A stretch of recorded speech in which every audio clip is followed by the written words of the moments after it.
खरं तर छत्रपती शिवाजी महाराजांच्या एकूणच कारकिर्दीमध्ये पन्हाळगडाचं एक अनन्यसाधारण महत्त्व आहे। महाराजांच्या युद्धनीतीमध्ये अत्यंत चांगल्या पद्धतीनं पन्हाळगडावरची पावनखिंडीतली लढाई ही सुद्धा खूप इतिहासाला आणि आपल्या सगळ्या नवीन पिढीला प्रेरणा देणारी आहे। या सगळ्याचा समावेश जागतिक वारसा स्थळामध्ये झाल्यामुळे नवीन पिढीसमोर सुद्धा अत्यंत चांगल्या पद्धतीने हा इतिहास भविष्य काळामध्ये सुद्धा खूप प्रेरणा देत राहील। भूपाळी रामपारी दिशादाही उजळल्या आल गोकुळ आपुल्या दारी निर्भेळ आणि सकस चवीच गोकुळ लई भारी। गोकुळची दर्जेदार दुग्ध उत्पादने गोकुळ अस्सल चव कोल्हापूरची आहे कोल्हापुरी गोकुळ लई भारी।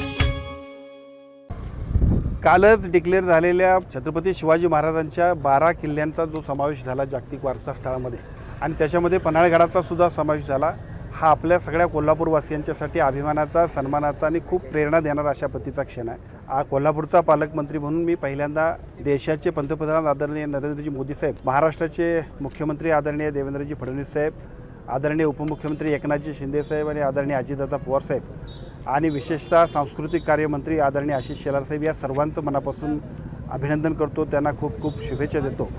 खरं तर छत्रपती शिवाजी महाराजांच्या एकूणच कारकिर्दीमध्ये पन्हाळगडाचं एक अनन्यसाधारण महत्त्व आहे। महाराजांच्या युद्धनीतीमध्ये अत्यंत चांगल्या पद्धतीनं पन्हाळगडावरची पावनखिंडीतली लढाई ही सुद्धा खूप इतिहासाला आणि आपल्या सगळ्या नवीन पिढीला प्रेरणा देणारी आहे। या सगळ्याचा समावेश जागतिक वारसा स्थळामध्ये झाल्यामुळे नवीन पिढीसमोर सुद्धा अत्यंत चांगल्या पद्धतीने हा इतिहास भविष्य काळामध्ये सुद्धा खूप प्रेरणा देत राहील आणि पन्हाळगडाच्या निमित्तानं तमाम सगळ्या कोल्हापूरवासियांचा सुद्धा हा खूप अभिमानाचा क्षण असल्यामुळं आज पहिल्यांदा इथं आपण येऊन पालकमंत्री म्हणून पहिल्यांदा छत्रपती शिवाजी महाराजांच्या मंदिरात त्यांचं दर्शन घेतलं, बाजीप्रभू देशपांडेंच्या पुतळ्याला हार घातला आणि हा वारसा स्थळामध्ये झालेला समावेश आणि त्याचा आनंद आपण सगळेजण व्यक्त करतोय। अशाच नवनवीन अपडेट पाहण्यासाठी आमच्या कोल्हापुरी कारभार म्हणजेच KK न्यूज चॅनेलला सबस्क्राईब करा।